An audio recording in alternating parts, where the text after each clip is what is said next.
does he need to do, Byron? Well, he has to show that he could be a plausible president. I went to a focus group of undecided voters in Virginia last week, and a lot of them just didn't see him as actually the president, the guy in the office. The polls bear that out. Hillary Clinton has leads on who has the better temperament to be president, who's more qualified to be president. But people think he's more honest than she is. This is something that drives Democrats crazy, but they think that.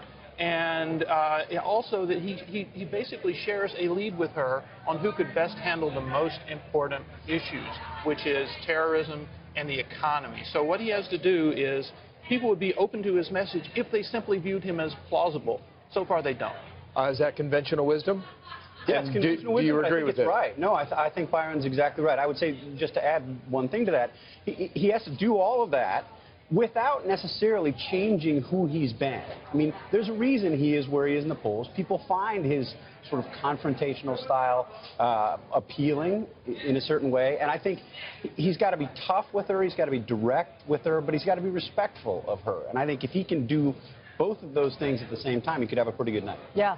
I mean, I would look for him to use the "we tried it your way" line a fair amount tonight, because it's worked well for him. We've seen them both on the campaign trail kind of trying some of this stuff out and seeing how it works.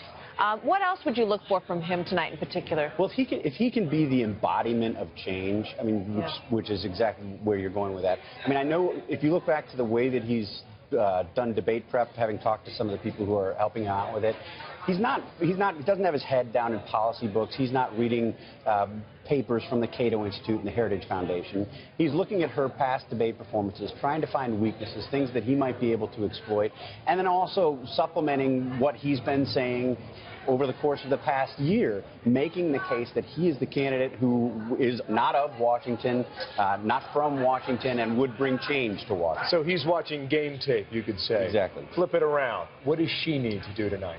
Well, she has to somehow make more Americans like her and more Americans think that she is honest. And that is a very, very tough role. If you look at her liabilities, those are the two biggest problems that she has. The email scandal has done enormous damage to her. If you look at this new Bloomberg poll, Bloomberg asked, are you bothered by Donald Trump's position on birtherism? And 60% of the people said yes, they were.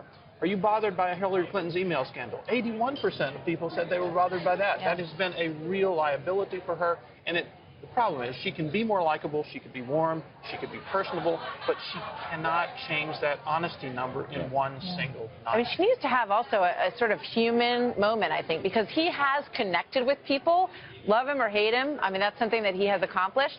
And I look for her tonight perhaps to bring up the bully story, which she has told a lot. When she was a little girl, there was a bully down the street who was giving her a hard time. She didn't want to confront him. She went home to her mother. She said, you better go back there and look him square in the eye and tell him what you think.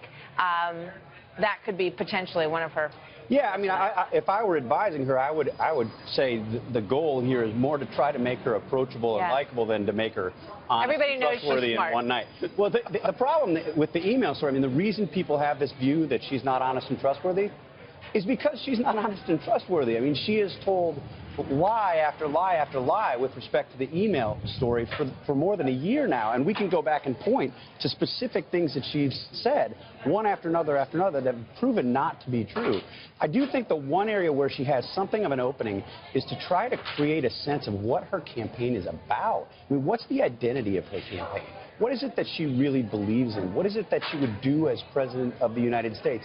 I think if you look at the past month, Hillary Clinton's campaign feels like a turtle flipped on its back, kicking its legs, and there's lots of activity, but it's not going anywhere. It's not doing anything.